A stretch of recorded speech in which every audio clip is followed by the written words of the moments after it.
কলকাতায় বেআইনি অস্ত্রের রমরমা, হাত বদলের সেন্টার কি শিয়ালদা? কেন এই প্রশ্ন উঠছে? কারণ আড়াই মাসের মধ্যে ফের শিয়ালদাতেই অস্ত্রের হদিশ পাওয়া গেল। সেই বৈঠকখানা রোড যেখানে একেবারে নভেম্বর মাসে 2024-এর নভেম্বরের 9 তারিখ যেভাবে অস্ত্র উদ্ধার হয়েছিল, বিপুল পরিমাণ অস্ত্র উদ্ধার হয়েছিল, যেখানে ইসমাইল খান নামে একজনকে গ্রেপ্তার করা হয়েছিল, সেই নভেম্বর মাসে বিহারের মুঙ্গের থেকে অস্ত্র এসেছিল বলে এই তথ্য সামনে এসেছিল। এবার সেই বৈঠকখানা রোডেই এবার অস্ত্র উদ্ধার করা হলো, ইতিমধ্যে 5 জনকে আটক করা হয়েছে। বিস্তারিত কথা বলবো, সরাসরি সুদীপ্ত আচার্য রয়েছেন আমাদের সঙ্গে। সুদীপ্ত, একদমই তোমাকে প্রথমে দেখিয়ে দেব কোন জায়গা থেকে অস্ত্র উদ্ধার হয়েছে। ব্যস্ততম মহাত্মা গান্ধী রোড, সন্ধ্যে 7:30 থেকে 8টা, ঠিক এই জায়গাটা বৈঠকখানা রোডের সামনে এই অটো স্ট্যান্ড।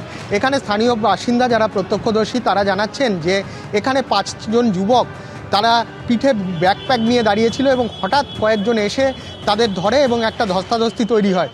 স্থানীয় যারা প্রত্যক্ষদর্শী তারা বুঝতে পারেননি, যারা এসে ধরেন তারা কিন্তু কলকাতা পুলিশের এসটিএফের কর্মী এবং আধিকারিক, এবং তারপর তাদের সেই যুবকরা পুলিশের হাত থেকে পালিয়ে যাওয়ার চেষ্টা করে এবং তাদের ধরে নিয়ে এসে পাশের এই যে হোটেলটা রয়েছে রাস্তার ধারে, সেই হোটেলে নিয়ে এসে বসানো হয় এবং তারপর তাদের ব্যাকপ্যাক থেকে, তাদের যে পিঠের ব্যাগ ছিল সেখান থেকে কিন্তু একাধিক আগ্নেয়াস্ত্র, সফিস্টিকেটেড আর্মস এখনও পর্যন্ত জানা যাচ্ছে যেটা, এবং তার পাশাপাশি তাদের থেকে বেশ কয়েকটা কার্তুজ উদ্ধার হয়েছে।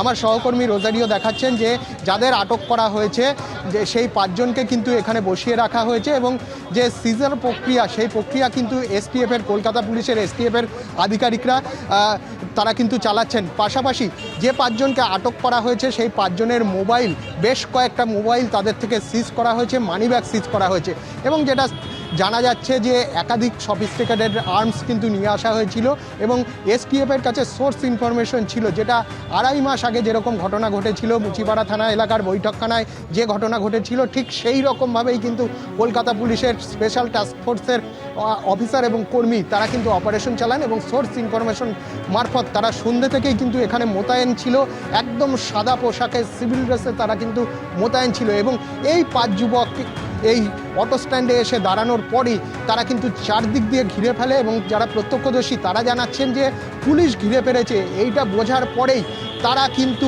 পালিয়ে যাওয়ার চেষ্টা করে। পুলিশের সঙ্গে রীতিমতো ধস্তাধস্তি শুরু হয়, কিন্তু কলকাতা পুলিশের এসটিএফের যারা কর্মী এবং আধিকারিক ছিলেন তারা কিন্তু তার পাশেই এই জায়গাটায় নিয়ে এসে বসান এবং যেটা এখনও পর্যন্ত প্রাথমিকভাবে জানা যাচ্ছে যে যে 5 যুবককে আটক করা হয়েছে সেই 5 যুবক কিন্তু হিন্দি ভাষায় কথা বলছে।